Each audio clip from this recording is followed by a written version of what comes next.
L'entreprise de l'IEP Limal est au cœur d'une tourmente médiatique en ce moment parce que la mascarade a été mise à nu et les arnaques qui ont été commises par le CEO Emile Parfassim sont de plus en plus visibles. Aujourd'hui, plusieurs plaintes ont été intentées contre cette entreprise et son promoteur, notamment au Cameroun, au Canada et aux États-Unis.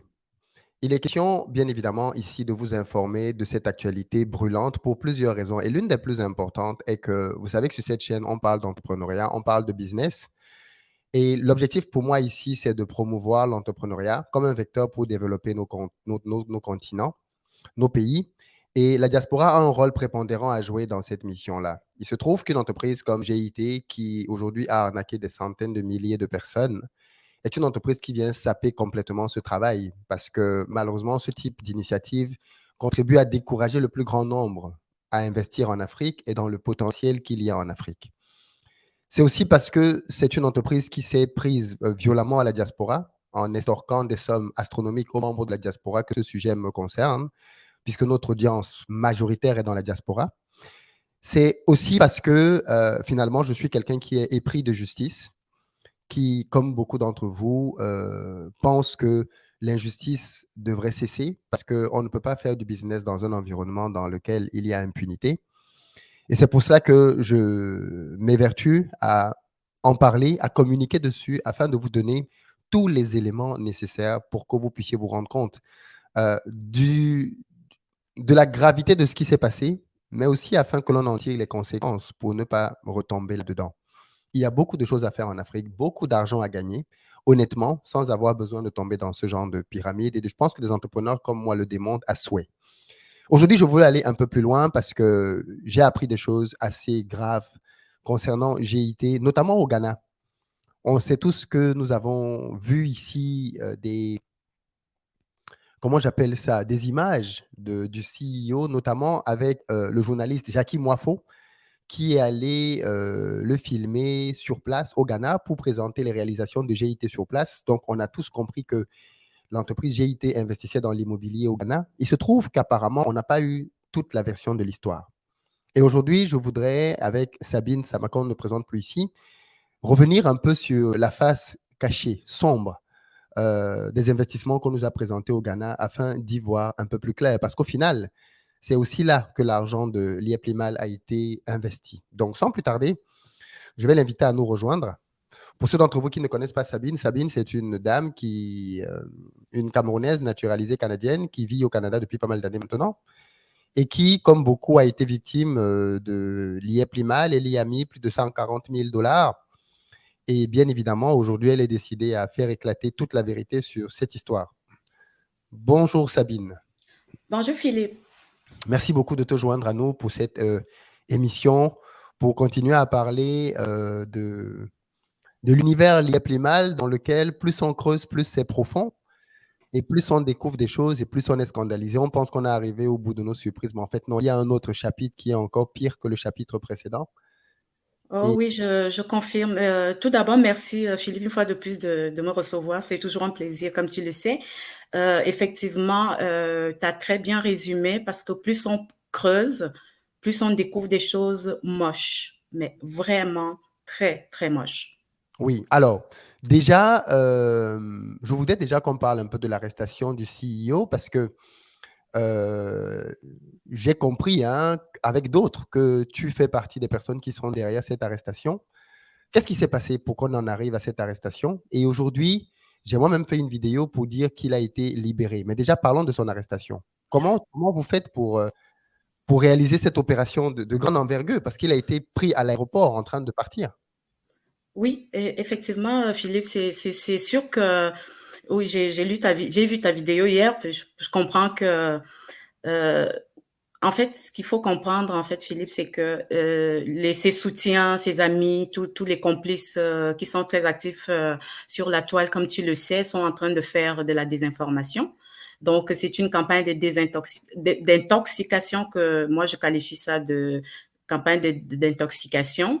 Et on sait que la plupart des choses qui viennent de la bouche de ces gens-là ne sont pas des vérités, sinon on n'en serait pas là aujourd'hui. Donc, bon, dans un premier temps, pour remettre les choses en perspective, Il n'a pas été libéré, il est toujours détenu à Ah Yaoundé. bon? Oui, Alors, au moment où on tourne cette vidéo, on est vendredi après-midi, parce que pour qu'on soit bien dans le bon repère, vendredi 27 mai, en après-midi, il est toujours en cellule. Donc, ça veut dire qu'il a dormi en cellule hier. oui. Ah, donc tu vois, moi, j'ai eu une information contraire qui m'a poussé à faire une vidéo dans ce sens. Et donc là, aujourd'hui, tu confirmes formellement qu'il n'est jamais sorti. Toutes ces informations qu'on voit sur la toile annonçant son éventuelle libération, c'est de l'intox, en fait. C'est de l'intox. Ils ont cherché à t'induire en erreur. Et il faut aussi se garder à l'esprit, Philippe, que ils essaient de te discréditer parce que la plupart du temps, quand tu donnes des informations, elles sont véridiques. Donc là, c'est aussi une façon de te dire que, ouais, peut-être tes sources sont pas tout à fait ça, etc. Donc, c'est le piège qu'ils ont voulu te tendre, mais heureusement qu'on est là pour Merci corriger pour la ce genre de clarification. choses-là. Donc, s'il est encore en cellule, comme tu le dis, eh ben, tant mieux, parce que de toute façon, je pense que tes sources sont beaucoup plus fiables que les articles que j'ai pu lire à ce sujet-là. D'accord. Donc, comment vous faites alors pour réussir cette opération? Euh, Qui a un je, mandat d'amener depuis plusieurs jours, il est en liberté. Comme son avocat a dit, on sait où sont ses bureaux, on ne vient pas le chercher à ses bureaux, on va le prendre à l'aéroport. Qu'est-ce qui s'est passé? Pourquoi il n'a pas été pris plus tôt? Euh, ce volet-là, c'est sûr que tu comprendrais que je pourrais pas. En fait, je j'ai même pas les informations détaillées et même si je les avais, c'est quelque chose dont je pourrais pas en discuter si comme il y a une action policière ou judiciaire en cours. Je pense que tu me comprends très bien. Euh, tout ce que je peux te résumer, c'est que les forces de police ont déployé tous les efforts possibles, mis en place des dispositifs qui sont appropriés et conforme pour procéder à cette arrestation-là. Les avocats, ces avocats peuvent bien raconter ce qu'ils veulent raconter, ça leur appartient, c'est leur opinion. Mais une opinion n'est pas un fait et la vérité finit toujours par se savoir.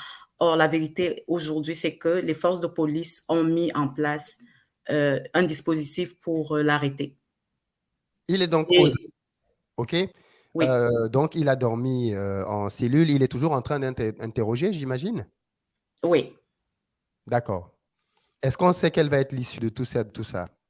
Absolument pas, Philippe. Ce n'est que le début, là. Ça ne fait que commencer. Pour Il y a les réseaux, les réseaux lui souterrains. emprunter oui, son slogan, c'est maintenant que le vrai business commence. Mais, Voilà. mais, mais j'ai envie de dire, tous les réseaux souterrains sont en train d'opérer, dans un sens comme dans l'autre. Hein. Oui, tous les réseaux souterrains sont en train d'opérer. Mais moi, avec ce qui se passe aujourd'hui, je crois que la justice est en train d'opérer. Je crois que la justice est en train d'opérer. Je ne peux pas, en fait, pour être honnête, on ne peut jamais prédire l'issue d'une procédure judiciaire. Ce serait raconter des mensonges parce qu'il y a tellement d'aléas, tellement de paramètres qui sont de notre contrôle, hors du contrôle des avocats. Les avocats ont une obligation de moyens, pas l'obligation de résultats. Euh, mais une chose est sûre, c'est que indiscutablement, je l'ai dit la dernière fois, Philippe, indiscutablement, ça a été établi que c'est de l'arnaque, un Ponzi. Comme je l'aurais dit, on n'en serait plus là, on n'en serait pas là. Il y a également, je vais en profiter, Philippe, pour revenir un peu en arrière par rapport à notre interview, très rapidement, là, en une minute, Oui, une parce que minute. notre objectif aujourd'hui, c'est vraiment de parler des investissements qu'on nous a Oui, montrés. Mais vas-y, exactement. sens-toi libre. Sens-toi libre, Oui, oui. c'est ça. Avant de rentrer dans le gros vif, parce que j'ai de grosses révélations à faire, ce que mes enquêtes ont révélé par rapport au Ghana, vous n'allez pas en revenir. Donc. Mais pour revenir rapidement en arrière, je veux quand même apporter un correctif à certaines informations que j'avais mentionnées ici sur ton plateau la dernière fois. Euh, je parlais de sa microfinance. En fait, j'avais mal lu le document. Je parlais de sa microfinance avec un solde de 6 millions, mais c'est plutôt un solde débiteur, pas créditeur. Donc, Ah oui, oui, il est débiteur. Donc, en gros, il a des dettes, en fait, la microfinance, débiteur. Voilà, tout le monde sait ce que c'est qu'un solde débiteur. C'est débiteur de 6 millions, une microfinance. c'est incroyable. Donc, ça, c'est la première information que Et du je voulais coup, on a le corriger. compte, parce que c'est très important de dire ça, parce qu'en fait, pour que les gens comprennent bien toute l'arnaque qu'il y a derrière, il a dit Ouais. qu'il ne parvenait plus à rembourser les gens. parce qu'en fait, les systèmes, les mécanismes ne le permettaient plus avec UBA. Or, le compte d'UBA, on voit qu'il y a 7 000 francs, donc il n'y a pas d'argent dedans. Il a dit qu'il ne pouvait plus rembourser avec les microfinances parce que c'est elle qui permettait de faire des virements à l'international pour payer les gens. Or, on découvre que ce compte-là, il est débiteur. Débiteur. Il est débiteur. Tous les comptes tous les comptes, Philippe, je dis bien tous les comptes de la société ont été vidés, tous. C'est pas juste UBA, hein, c'est tous les autres, Afriland et compagnie, tout. Ils ont été vidés, il n'y a pas d'argent. Donc, il disait sur le plateau de Canal 2 en plein journal que les moyens de paiement sont devenus obsolètes. C'est pas qu'il n'y a pas d'argent, c'est que les moyens de paiement sont devenus obsolètes. Ben lui, il roule à coup de moyens de paiement, il utilise ces moyens de paiement tous les jours, mais pour les souscripteurs, c'est devenu obsolète. Donc ça, c'est vraiment le truc le plus fou que j'ai jamais entendu. Donc, ça dit aujourd'hui, et même, admettons que les moyens de paiement étaient obsolètes, puis qu'il rentre dans sa crypto-monnaie, il y a le paiement en USDT qui est possible. Donc, alors, les moyens de paiement obsolètes, là, c'est vraiment une vue de l'esprit dans son délire d'arnaque. Alors, on a tous vu ici de belles images de projets immobiliers au Ghana. On nous a expliqué que Simb City, une grande entreprise sur le volet immobilier, était en train de réaliser de très grandes choses. On nous a annoncé des projets à Kribi. On nous a même montré des débuts de construction à Yaoundé. Et on nous a surtout montré de très belles villas entièrement faites, neuves au Ghana, comme étant des investissements toujours de l'IEP Limal afin de rassurer les souscripteurs. Et je pense que de telles réalisations ont confirmé à tout le monde que le monsieur a de l'argent, a money, comme, comme disent les Bassas, et donc il est fiable. Parce qu'en fait, je pense que tout ça joue aussi dans la communication. Quand tu montes, tu ne peux pas demander aux gens de te donner autant d'argent et toi-même, tu n'en as pas. Donc, je pense que montrer de grands investissements, ça a contribué aussi à rassurer les plus sceptiques en disant que voilà quelqu'un qui fait de grandes choses, n'en déplaise à ses détracteurs, c'est quelqu'un qui fait de grandes choses. Qu'est-ce que toi, tu as à nous dire donc par rapport à ces investissements au Ghana? Qu'est-ce que tu as découvert? Effectivement, Philippe, comme tu disais, c'était sa marque de fabrique pour mieux entuber, excuse-moi l'expression, je vais l'utiliser, entuber les gens. Mais moi, j'y ai cru, parce que quand je voyais tout ça, j'ai cru. Il y a le pseudo-panafricanisme qui, à la base, comme tu l'as bien présenté au début, qui a fait que la plupart d'entre nous, on est rentré dedans, parce qu'on s'est dit, tiens, une initiative venant d'un des nôtres, c'est hallucinant. D'ailleurs, je l'ai répété à plusieurs reprises. Pour une fois, quelqu'un des nôtres, l'Afrique, le Cameroun fait quelque chose d'aussi ingénieux qu'on croyait que c'était, moi, je croyais que c'était ingénieux à l'époque. Donc, effectivement, les vidéos de Jackie Moifo qui a réalisé toute la grosse patente du Ghana, on les a tous vues en boucle et en boucle. On nous diffusait ça dans les groupes en boucle et en boucle et en boucle. Tu sais qu'il a essayé de supprimer ces vidéos maintenant que ça commence à chauffer? Trop tard parce que c'est des choses qu'on a sauvegardées. On a des centaines, des milliers d'heures de vidéos qu'on a sauvegardées depuis l'année dernière. Des centaines de vidéos, Philippe, même je te dirais milliers de vidéos. Donc, je sais. Ça sert à rien. Quand on a annoncé le procès, plusieurs personnes ont envoyé des vidéos de Jackie Moifo. Voilà. Donc toutes les ça vidéos sert à rien. Cachées, en réalité, non. elles avaient été téléchargées déjà. Exactement. Donc, alors, pour entrer directement dans le vif du sujet, ce que j'ai découvert, mes investigations, comme j'aime à te le répéter ici, je suis une fouineuse. Je suis une fouineuse quand je m'y mets. Alors, j'ai mené quelques investigations qui m'ont amené au Ghana. Ce que j'ai découvert, Philippe, c'est que déjà dans les vidéos de Jackie Moifo, on était convaincus que vraiment c'est du solide. Ils avaient annoncé 250 000 villas qui sont construites au Ghana. Pour commencer, déjà, cette information est fausse, c'est pas 250 000 villas. 250 villas, pas 1000. 250 villas qui étaient supposées être conçues au Ghana, construites au Ghana, c'est pas vrai. Donc, ce que j'ai découvert, une enquête que j'ai menée, c'est que il y a une dame très connue au Ghana, assez influente. Elle est connue par tout le Ghana et même parce que son entreprise est sur Internet, tu pourras aller voir.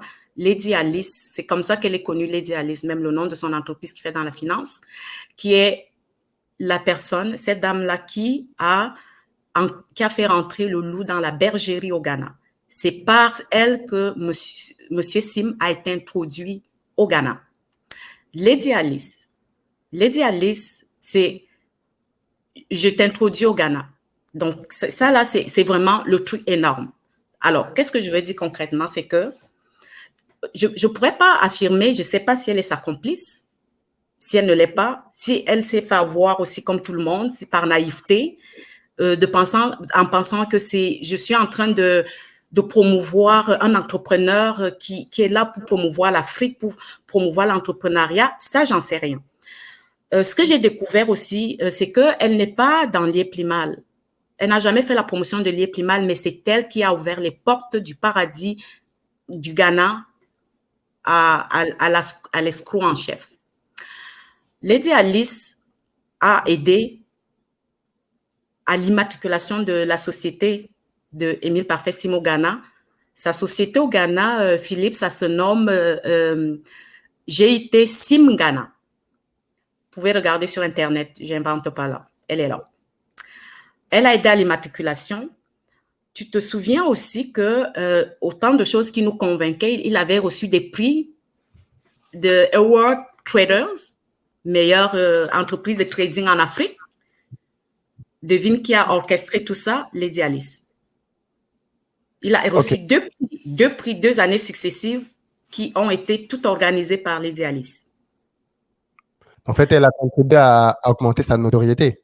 Sa crédibilité surtout. Oui. Ce que je découvre également, et je l'avais déjà dit, mais il me manquait vraiment l'élément pointu. J'avais déjà dit qu'il n'avait pas de licence de trading au Ghana. Il n'a pas de licence. Je viens de dire son entreprise a été matriculée comme une entreprise, une entreprise d'investissement pour. Ils ont une structure au Ghana. Ils appellent. En fait, il y a une structure qui est prévue par la loi qui permet aux investisseurs étrangers d'investir au Ghana. Donc, l'immatriculation de la société GIT Sim Ghana a été immatriculée dans ce sens-là. Et en passant, le Ghana il n'y a pas d'autorisation. Le Ghana n'a jamais voté une loi d'autorisation d'usage officiel des crypto-monnaies. Ça se fait évidemment, mais il n'y a pas d'autorisation. La Bank of Ghana en fait, au Ghana, je pense que c'est la Security Exchange Commission, je pense que c'est ça. Je me souviens pas. En tout cas, c'est l'équivalent du gendarme de la bourse. Ils n'ont jamais, bien au contraire, il y a une loi qui dit que les crypto-monnaies ne sont pas autorisées comme pour utilisation, pour faire des transactions de façon officielle. Donc, monsieur qui, de la même façon qu'il a menti qu'il avait une licence à Dubaï, il a menti qu'il a une licence au Ghana, il a une licence nulle part. Donc, il est en infraction criminelle et de toutes sortes dans tous les pays dans lesquels il a opéré. Alors, pour revenir à Lady Alice, donc, Lady Alice l'a introduit auprès des personnes très influentes au Ghana. Il y a notamment, ce que j'ai découvert, il y a une société d'ailleurs à travers laquelle il a acheté ses premières villas au Ghana. Parce qu'il a acheté des villas. Je te reviendrai avec les montants tantôt, les emplacements de ces villas-là, etc. C'est tout ce que j'ai découvert. La société s'appelle Special Eye Investment Group, dont le PDG c'est Ernest Ofori Sarpong. C'est un homme d'affaires extrêmement influent au Ghana. C'est lui sa protection actuellement. Et en passant, le Maroc, là, était qu'un transitant. La destination finale, c'était le Ghana. L'arrestation à l'aéroport, là, en direction du Maroc, c'était juste un tour de passe-passe parce que la destination finale, j'ai aussi cette information-là. Donc, les premières villas ont été achetées par le biais de cette société. Elle est sur Internet. J'ai vérifié parce que la source de mes infos, parce que je suis allée vérifier sur Internet, elle existe bien. Le PDG, il est connu, j'ai vérifié. Alors, les premières villas, donc, ce que j'ai appris aujourd'hui, dans notre argent qui a été volé, a été investi, il y a l'immobilier, il y a le pétrole. Je vais commencer avec l'immobilier. Alors, il y a 3 triplex que M. Sim a achetés dans le quartier de East Legon Inc. Mall, à Accra, parce que c'est à Accra. 2 sont en location actuellement. et une pour lui-même. Donc ça, c'est le quartier où est situé 3 triplex. Ces 3 triplex sont d'une valeur de 3 millions de dollars US. Chacun? OK? Non, les 3. Les trois. Donc, 1 million de dollars par triplex.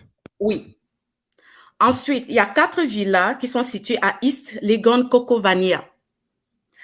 3 actuellement sont en location et une des 4 a été achetée par son coach Dacomes, son coach togolais. Je pense que tu as aussi entendu parler de lui. Ça a été acheté par lui. Et ces villas-là valent chacune 550 000 dollars US. Chacune. Et en passant, les dernières informations que j'ai eues ces derniers jours, c'est qu'il est en train de les vendre parce qu'il organise la solvabilité pour tout.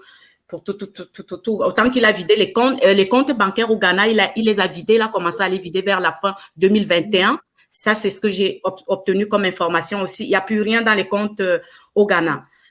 Donc, les comptes bancaires au Ghana, il a vidé, il a transformé soit à Dubaï, il a transféré soit à Dubaï, soit ailleurs, soit, on m'a dit qu'il a transféré une partie en Bitcoin, en Bitcoin, en crypto, en d'autres crypto-monnaies, en USDT aussi. C'est ça que j'ai appris. Ensuite, 3 autres villas qui sont à American House, qui est notre quartier très huppé de Accra. Alors, ces 3 villas-là, dont une est occupée aussi par lui-même. En fait, d'ailleurs, c'est le siège de GIT Simgana, une des villas, d'une valeur estimée à 5 millions de dollars US. Une villa, ou les 3? Les 3. Les 3 à 5 millions de dollars. 5 millions de dollars US. Ensuite, pour boucler la boucle de l'immobilier, il y a une cité qui est en construction de 28 duplex. On nous avait annoncé que c'était 250, mais 28 duplex. C'est dans le quartier de East Legon Hills. OK? À Accra, toujours un quartier huppé. C'est des quartiers huppés. Donc, c'est en construction. La valeur estimée comme actuelle, puisque c'est encore en construction, c'est pas encore terminé, jusqu'à présent, c'est 5 millions de dollars US. Imaginez que ça va valoir quand ça va être en fin de construction. Mais j'ai appris qu'il est en train de vouloir tout vendre là. Si ce n'est même pas déjà fait, là, j'ai pas pu obtenir les informations pointues de preuve de la transaction, mais ce que j'ai appris de mes contacts au Ghana, c'est que il est en train de vendre aussi. Apparemment, ma source me confirme aussi que c'est Lady Alice qui avait décoré les villas, celles qui étaient conçues, achetées là. C'est elle qui a fait toute la décoration des villas. Donc, vous comprenez que tu comprends et vous comprenez, je parle du public qui nous écoute, que Lady Alice a introduit le loup dans la bergerie au Ghana. Et là, moi, je pense qu'il va falloir se saisir des autorités ghanéennes parce que même on va voir avec notre lobbyiste de saisir l'ambassadeur du Ghana parce qu'il est très important que les autorités ghanéennes sachent ce qui se passe. En gros, il allait blanchir notre argent là-bas. Je continue. Il a acheté des puits de pétrole au Ghana, toujours. Il a investi dans le pétrole avec notre argent. D'après ce que ma source m'a dit, l'argent a été transféré de Dubaï. Donc, il a sûrement vidé peut-être les comptes qu'il a vidés au Cameroun ou ailleurs. Il a transféré cet argent-là et il a acheté ça via la société GeoExplo. C'est une société dont le siège est situé à Yamoussoukro, en Côte d'Ivoire, qui opère au Ghana, au Mali, au Burkina Faso. C'est une société de forage, de pétrole, de minier et de pétrole. Il a investi dans cette société-là. Donc, Philippe, tu comprends où est parti notre argent? C'est une nébuleuse, en fait. Hein? Très, très nébuleux. Très. Par la même source du Ghana aussi. Les petits investissements qu'on voit au Cameroun, c'était pour... c'était l'écran de fumée. L'écran de fumée, en fait. Oui, c'était l'écran de fumée. Est, au Ghana. Oui, c'est pas tout. Ma source me révèle également qu'il a caché cet argent dans plein de comptes offshore. Il y en a à l'île Maurice. L'île Maurice, on avait déjà la preuve de ça. J'ai vu le document. Il y en a à Madagascar. Il y en a au Sénégal. Il a aussi des comptes au Sénégal. Il y a aussi un projet immobilier au Sénégal. Mais pour le Sénégal, je suis en train d'enquêter. J'ai pas encore eu toutes les infos. Au Sénégal, Madagascar, l'île Maurice, Dubaï. Voilà où sont disséminés ces comptes offshore. Ça, c'est ce que j'ai appris, ma source aussi. Donc, voilà aujourd'hui Comme je dis, il est vraiment important que les autorités ghanéennes soient saisies, les médias ghanéens et tout ça. Monsieur Sim, c'est plus grave que ce qu'on imagine. Il avait été décoré roi là-bas. Oh, ça c'est aussi notre histoire. Alors, le fameux titre-là n'a rien à voir avec le titre d'intronisation du roi au Ghana. Monsieur a acheté des paysans, un village, qui ont fait la cérémonie dont Jackie Moifou a filmé parce qu'il a diffusé ça. La cérémonie, apparemment, il allait soudoyer parce que c'est son modus operandi, comme je te disais la dernière fois, un groupe de villageois qui lui ont donné un titre. En fait, c'est juste un titre honorifique qui n'a rien à voir avec ce qu'on nous a présenté. Pire encore, depuis qu'il a obtenu ça, ces villageois-là tentaient de le contacter. Il ne répond plus depuis tout ce temps-là. Il les a complètement ignorés. Il ne répond pas à leurs messages. Il a fini de les utiliser comme il fait avec tout le monde et puis les a jetés. C'est pas bien, ça. Le chef doit... Le fameux titre d'intronisation roi du Ghana, il n'est pas roi du Ghana, il n'a jamais été intronisé. D'ailleurs, je me questionnais quand je regardais les vidéos, je dis, il n'y a pas d'autorité, il n'y a pas de membre du gouvernement, il n'y a pas de ministre, il n'y a rien. Et j'avais trouvé ça louche et là, ça a confirmé. Je me disais, c'est quand même bizarre, on nous faisait une grosse cérémonie, mais c'était des villageois qu'il allait juste s'acheter, aller arroser comme il sait le faire. C'est incroyable. Voilà. Tout ça pour rendre le truc plus crédible, crédible sa vaste arnaque. Donc, en gros, les méthodes frauduleuses... Au Ghana, tout se passe bien. Il n'y a rien contre lui pour le moment. Il n'y a pas de dossier, pas d'ouverture. La dame dont tu as parlé, la Lily, là, elle-même, elle n'est pas inquiétée? D'après ce que mes sources inquiétées par rapport à Émile Parfait-Sim, oui. Je n'ai pas d'information qu'elle est inquiétée pour l'instant. Mais j'ai peut-être pas toute l'info. Peut-être que ma source ne détient pas toute l'information. C'est progressif aussi. Hein, donc, Exactement. Mais je continue de creuser. Je continue de faire ma fouine. Ouais. Je vais peut-être découvrir d'autres choses. Mais jusqu'ici, voilà tout ce que j'ai découvert. Le pétrole, avec l'argent, déjà. Oui, avec notre argent. Qu'est-ce que ça t'a fait quand tu as su ça? J'étais sans voix. Ouais. Même si ça ne me surprend pas, mais j'étais sans voix. Parce que depuis le début, je me doute que il a fini de cacher cet argent, de mettre dans des investissements. Et puis, en plus, il disait que vous voyez ce que je fais avec votre argent, vous n'avez pas à vous inquiéter. J'ai été se suffire à elle-même. Même si je faisais plus du trading, je serais capable de vous rembourser. On a eu ça en boucle, en boucle, en boucle. Il est passé dans des Zooms. Ses coachs véhiculaient ça. On nous publiait des vidéos. Willy Tulen qui te menace là, en faisait partie. Ceux qui faisaient toute cette propagande-là. Donc, et c'est vraiment ça. C'est incroyable, hein? C'est incroyable, incroyable.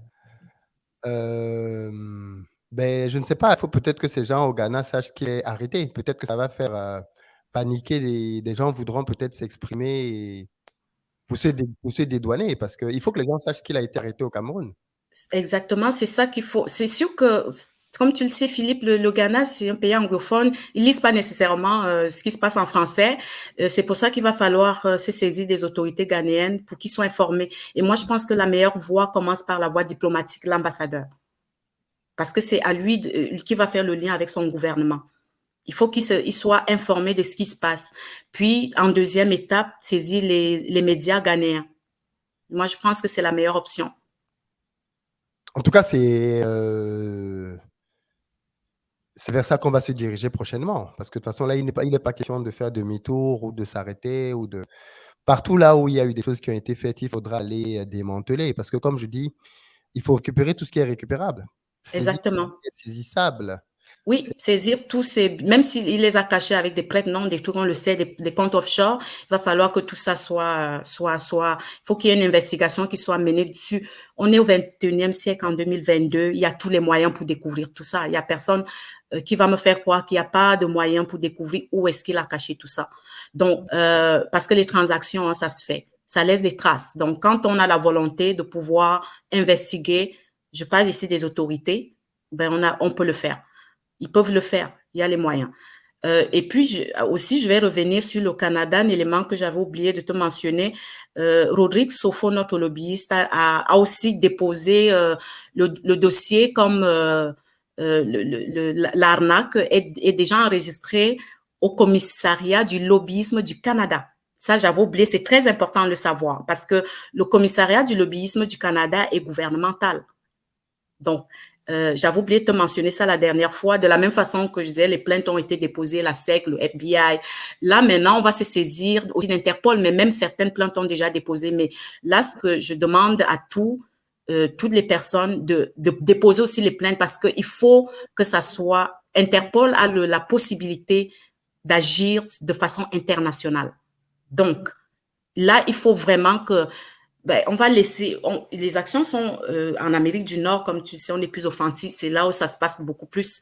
Et puis l'initiative que tu viens de lancer, de réveiller ceux qui sont en Europe, mais il faut maintenant que tout le monde s'allie, que ça converge vers Interpol. Parce que s'il échappe au Cameroun, il ne faudrait pas qu'il échappe ailleurs. C'est ça là. Tout à fait, tout à fait, tout à fait. Non, non, en fait, il faut que tout ce qui a déjà été lancé ailleurs soit mis dans le dossier France. Parce que, Oui, qu'on le veuille ou non, la France a plus d'impact au Cameroun que le Canada ou les États-Unis. Donc, il faut exactement. que dans la plainte qui va partir de la France, qu'il y ait déjà tous les éléments pour que le volet international soit vraiment visible. Et ouais, ouais, ouais. Ça, c'est une grosse révélation, ça, de savoir comment l'argent a été utilisé. Hein. C'est Oui, je ne sais pas choc, si tu avais des contacts avec les réseaux sociaux au niveau du Ghana, tu peux diviser. Ils vont traduire, même si c'est en français. Quelqu'un peut traduire, ça se traduit le français. Mais nous, on va regarder il y a de des gens notre qui côté suivent la chaîne comment. ici, il y a des gens qui suivent, qui vivent au Ghana. Donc, je pense Ah, que il y a des gens qui suivent ici, qui vivent au Ghana. De toutes les façons, ici, on jette un pavé dans la mare. Hein, on ne sait pas où ça va, où ça va éclabousser. Donc, on, exactement. on verra bien dans la suite. Mais écoute, merci beaucoup, Sabine, pour toutes ces informations-là. Je voulais qu'on parle un peu du Ghana parce que ce que tu dis là est très grave. Ça permet d'y voir un peu plus clair. De toute façon, ce n'est pas encore la fin. On aura d'autres interviews ici avec d'autres personnes qui ont, de près ou de loin, été impliquées à ce système-là, parce qu'il faut le démanteler afin que toutes les responsabilités soient établies. Exactement. Et dernière info, parce que on avait eu l'information confirmée qu'il voulait il voulait obtenir un passeport diplomatique centrafricain, ça a été refusé. J'ai aussi la confirmation, il a fait la même démarche au Ghana, ça a été refusé. Mais c'est parce que oui, Il veut se protéger, il veut se parce que les protéger. deux pays, la Centrafrique et le Ghana, qui visaient pour aller s'établir, mais il peut quand même s'établir puisqu'il a toujours ces soutiens-là au Ghana. Mais ces soutiens-là, il faut que les autorités, le gouvernement ghanéen le sache aujourd'hui pour qu'il sache qu'il est allé blanchir de l'argent sale, volé à des milliers, des centaines de milliers de personnes dans leur pays. Ça va se savoir. Merci beaucoup, Sabine, une fois de plus, d'avoir pris de ton temps pour nous éclairer sur tous ces sujets-là. On t'aura certainement peut-être en direct pour parler de tout ça très, très prochainement. Beaucoup de courage à vous et continue de fouiner. Il en sort des choses intéressantes. D'accord. Merci Philippe. Merci à Vraiment. toi. Merci. Allez, bonne journée et à Bonne très journée. bientôt. Merci. Donc voilà, vous venez d'écouter Sabine Saba qui est à pied d'œuvre hein, pour démasquer tout ce qui a été fait, toute l'arnaque, toutes les pertes qu'elles ont pu subir au travers de l'IEPLIMAL. Et vous imaginez un puits de pétrole, c'est pas mal quand même, un puits de pétrole, vous savez combien ça peut coûter ça? Un puits de pétrole. Ok, c'est maintenant que le business commence. Hein. C'est vraiment maintenant que ça commence. Dites-moi ce que vous en pensez. Partagez la vidéo massivement. Si vous connaissez des gens au Ghana, partagez-la leur. Il faut que l'information soit relayée. Et voilà, ce sont les réalités qu'on découvre chacun d'entre nous au fur et à mesure. Et on est un peu plus surpris et abasourdi à chaque fois. Mais bon, ça fait partie du game et on continue de creuser.